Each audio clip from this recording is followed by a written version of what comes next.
Do you need to have permission if you're going to surrogate tap for somebody?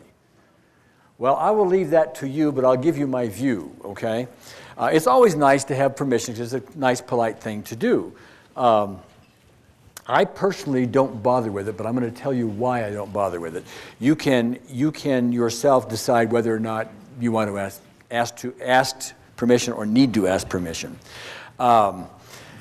One of the things I recognized over time is if you're going to do EFT for somebody surrogately, you are doing something which is loving in nature. You're trying to help them. Now we can argue, well, yeah, but maybe you're interfering with something they don't want, blah, blah, blah, blah, all that, and that's the argument on the other side of it. But the point is, you are trying to do something of a positive nature for them. Think about it for a minute. As your thoughts progress during the day, do you not have less than positive thoughts, let us say negative thoughts, angry thoughts about this person, that person, somebody else, oh, get off this planet, that kind of thing? Do you not do that? And do you not do that with some frequency if you really stop and think about the negative stuff you may send in other people's directions? And my question to you is, do you ask permission for it?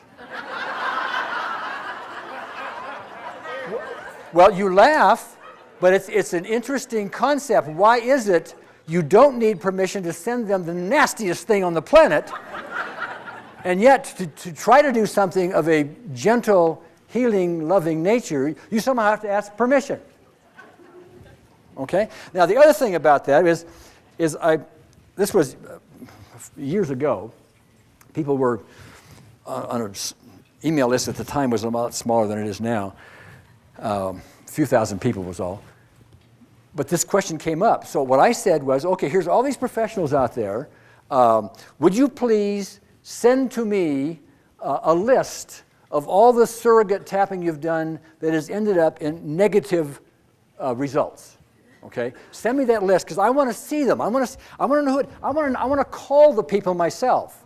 I want to find out what really happened. Okay, because I want to know if we're going to do surrogate tapping for somebody, if we're really doing somebody some damage. So I got, out of thousands of people, I think 6 responses, and 4 of those were just, they didn't have any list, okay?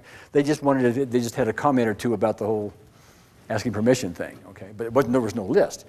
2 talked about a negative experience. And the two negative experiences, there was 1 negative experience on each list, okay? And the person who had the negative experience was the person doing the surrogate tapping. What they did was they tuned into some issue themselves, got all worked up about it, and that was a negative thing. Now that doesn't mean there is not some possibility, someplace, somewhere, if you try to, quote, interfere with someone else by doing this loving intention thing, that you're not going to do some damage. I don't know about it. If you want to ask permission, go ahead, but I don't bother. When I'm on an airplane and I hear a crying baby, chances are, there's something, there's pressure in the ears or something like that, whatever it is. I don't go up to the mother and say, is it okay with you if I tap for myself on your child's meridian system? I'll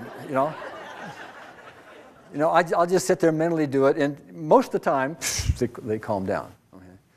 So I don't bother. You bother if you wish. It may be the right thing to do to ask permission, but I don't see it at this point.